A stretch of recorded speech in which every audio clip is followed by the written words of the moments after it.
Hello and welcome to another week. Another week. One more week after this and then Christmas. So we're on the shutdown. The industry's on the shutdown and we've seen it a lot. Speaking with a lot of companies and actually realising there's not much productivity going on because everyone is shattered. Everybody wants Christmas. We've noticed it. Even the guys on the ground, everybody's just in a bit of a let's get this over and done with now. But stay vigilant. We know accidents and incidents happen when people aren't quite 100% switched on the job, and we all desperately want Christmas. It is coming. Hold on tight. So, Merry Christmas to everyone. A couple of weeks to go. Two things that we're going to just touch on today. Nothing major. We try not to be so negative, and especially in the new year, it'll be very much more positive. But there's just a couple of things that we're obviously speaking about, and the two kind of main things is going to kind of summarise and round up of with what we've noticed and what we've learned in the last year, probably the last few years, really, and what the two major the two major things that we believe are part of what needs to be done to improve the sector. Been at a few events lately, even in another event this week, another meeting yesterday, another lunchtime one with a group of people, and payment systems is huge, and it comes up with everything we speak about every time there's a kind of conference or exhibition or kind of stand down event of some description. When it comes to kind of senior companies or senior members of companies, it always comes back to payment systems. The first one I heard this week actually was really interesting about how, well, I've heard it from three different people actually, about how, and we've just started looking at a few things that we do. And a lot of people are starting to avoid working for the main contractors, literally being that direct person that has to liaise direct with the tier one. What I found quite interesting, and we've prized into it a little bit more actually, to kind of see what we've kind of gotten onto. But a lot of people are saying why you push and push and push to work obviously in successful businesses you want, but once you strive to be part of that supply chain and you're the number one down from the main contractor, the principal contractor, tier one guys, you're on potentially 90 days. Even some people mention that it goes to 120 days. And you look at how much money you need to have in the bank just to sustain that, just to be able to run your business before getting paid. It's unbelievable. And obviously when that gets delayed, then that delay goes downhill as well. So there's something there, I think. I know we spoke of them a few times last week with a few main contractors, and they said that how important it is that they need to sort out payment processes and make sure get people paid on time. But is 90 days, just in general, sufficient time to pay someone?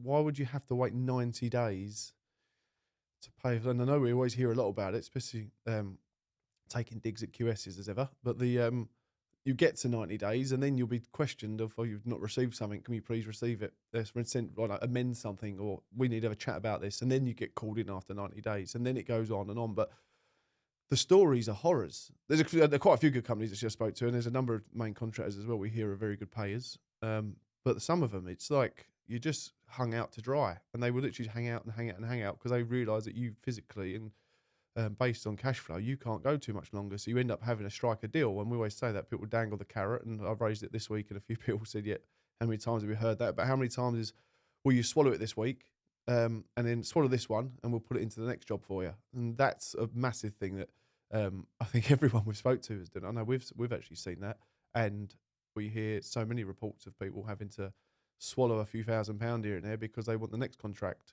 And then guess what? They don't get the next contract, and that contract never uses them again. So then there's lost out full circle. So that is huge. And we've always mentioned it multiple times as well about the way the Australian people do it. The Australian businesses do it. There's very much if you don't do as you're told, you don't pay on time, you end up getting heavily fined for it. And I think a lot of the time the cost on that invoice could potentially double, and you have to pay it, and you pretty much get blacklisted. And because it's so harsh or such a strong lesson, people end up paying on time. And guess what? The industry starts operating better. So that is something. We spoke to an MP or an ex-MP. He'd just been sacked, I think he said. That's the first thing he said on the day. But he was saying something along the lines of all other industries actually had something in place from the government where the payment processes are a lot quicker. However, construction, believe it or not, was left to one side of that and wasn't actually taken into account. So there's something that needs to be done then, because when companies can't pay people, they also can't support people, and they can't support their own staff because they're really, really pushing to just get paid. we've had it with companies in the past that told us that we can't come and be part of this event at the moment. We need to make sure we've got meetings to try and get paid. We can't be seen to be pushing this out there and getting all our staff involved in something because we're worried about actually paying them. So the mental health or the actual interaction between businesses and their staff absolutely suffers when it comes to payment processes being delayed. And that is ultimately what makes this industry go round. So if you don't fix payment processes and the way that this industry pays people, I don't fully understand at the very, very top. Don't get me wrong, the way these systems work. But it's a lot of what I've picked up on this year from multiple people who've come to us. And like I say, in the last week, multiple meetings where people are just saying this payment stuff has got to change. This MP, this ex-MP that we spoke to was saying about how you can get it into government by next year and then we can start discussing it, but it's going to be another 3 years until any decisions actually get made or finalised. And is that really acceptable with an industry as big as ours and as vast and an industry that's suffering so bad? But don't shoot the messenger. I'm just saying what I hear. We get told a lot, and a lot of people who don't really want to voice their concerns and be seen to be shouting out loud do come to us and let us know what the situations are. So I'm just the messenger, but we can see it as well. Payment processes need to be fixed. The next one is a big one that I've been kind of passionate about this year, and I've come into a lot of criticism and I've come under a lot of flack, shall we say, and but it's been good, it's been positive, it's been healthy, is, once again, I've said it before, riddles in construction. So how suicides are treated as a complete individual case and almost none and void. So when a construction worker takes his own life on a building site or off of a building site, that does not get put down as a reportable injury, disease, or dangerous occurrence regulations, as it was, doesn't get put down as one of them. But what a RIDDOR is, for people who don't know, is when that happens, the HSC, the Health and Safety Executive, comes in, investigates, does a thorough investigation of what's gone on. So if someone fell on site and broke a leg, broke an arm, sustained an injury, what keeps them off work for a week or more, I think it is, this investigation has to take place. Any fatalities on a building site due to slip, strips or falls, electrification, machines crushing people, that gets investigated as a RIDDOR, and that gets thoroughly investigated. And off the back of that investigation, lessons learnt will be made, and systems will be put in place to make sure things like that should or don't and shouldn't happen again. But we know that's not the case, unfortunately, that things do keep on cropping up in our sector under the pressure that we're working under. But with a suicide, so if you took your own life on a building site or if you took your own life off of a building site, it does not get reported as an incident related to the workload, basically. It's not a business issue. It is a personal issue. And then that gets passed over to a coroner who then takes it on and goes further with, obviously, autopsies and all that kind of stuff. But you can not pay someone. You can force a colleague or an employee, so we say, to go around the country and threaten them with the fact that if they don't do as they're told, they'll lose their job. You can push and push and push them. You can retain them from probably seeing their family most of the time because you can literally just say, workload needs you. If you don't work with us, you're going to lose your job. So you can put them under so much pressure, or you can put big health and safety related inspections on people. Now, the reason I say that is if you look at, I believe the name Ruth Perry, the headmistress, should we say, of the head teacher, being more accurate, of that school, what hit the national headlines and still is, and there's still quite a lot of talk about it on Twitter at the moment, or X, should we say. And that is all about how it's now proven the pressure of the Ofsted report forced that poor lady to take her own life. But if you don't, that's clearly showing there's a pressure within the work environment that's put so much pressure on someone that they've technically checked out, shall we say, and literally taken their own life. But in the construction world, if that happens, there's no accountability with it. You get passed over. There's nothing, or even in any. It's actually not just the construction sector; it's any sector. But if, say, in our sector, just because that's obviously what we're working, and it is happening, but when someone takes their own life, it doesn't get investigated.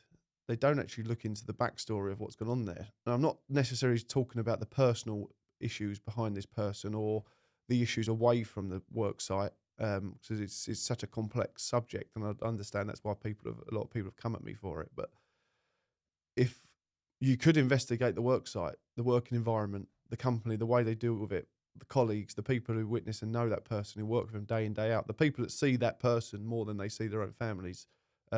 Those people will have insight into what's going on. But that doesn't happen in construction or in employment, should we say. They don't investigate it. So 507 people took their own lives in the construction sector in 2021. Not one of those people was investigated. Not one of, say, 507, not one of those cases was investigated. No one looked at what's actually gone on in that place. It all just gets put down as he must have had problems. It's a personal issue. It's got nothing to do with us. Not once did they say, come on, let's look at the way the person works, how many hours that person's doing. Let's look at fatigue management. Let's look at all this different stuff. Let's look at the environment, and let's look at how this person's living their life through what we know in the working place. And it doesn't happen. But it's been, like I say, it's got a lot of traction this year. That on multiple cases, we're just going through some of the traction that we've had this year. Bit of an indie year review on kind of some of the biggest articles that have gone out, and that one is definitely up there in terms of people coming at me about it. But there's obviously something in it because people are biting at that one, and I mean biting as well, because we don't see traction like that or kind of involvement in our conversations a lot. But this one keeps on coming up. So I understand the health and safety executive are funded by government, and that is pretty much, it's down to us really to lobby government to get that put in stone. And I think off the back of this Ruth Perry's inquiry or inquest that's going on at the moment, as well as the pressure of the Ofsted report, I think there's going to be a few concerns raised, or there are. Hopefully there can be some changes with regards to health and safety investigations when it comes to riddles and suicide. So yeah, that's pretty much on that one. Let's see what 2024 brings with that. I know this year's nearly done and dusted. We'll keep on pushing because I truly believe that we need to investigate, because I've seen the work. I know the working conditions that people working in construction. I've been there. I've seen it. I know the pressures that people have. I know the people who work at night. I know the people that work at the weekends. I know the people that work in the Monday to Friday.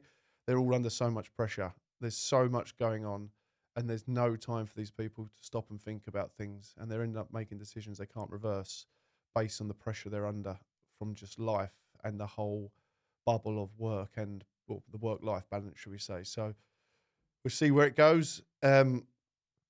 Yeah, it's been good, really. Apart from that, I think we're trying to get through some of these negative conversations all the time.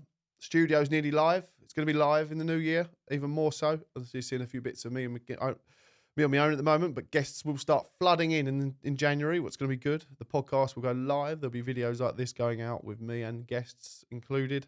Some real, true conversations about construction. There's not going to really be much holding back as ever. So if we're going to address the problems in this sector, then we've got to kind of speak the truth, should we say, face the truth. Let's put our hands up. One thing there was some great accountability. There's a guy called Andrew Haynes, who is the chief executive at the Network Rail and Great British Railway Transition Team Lead. Great title.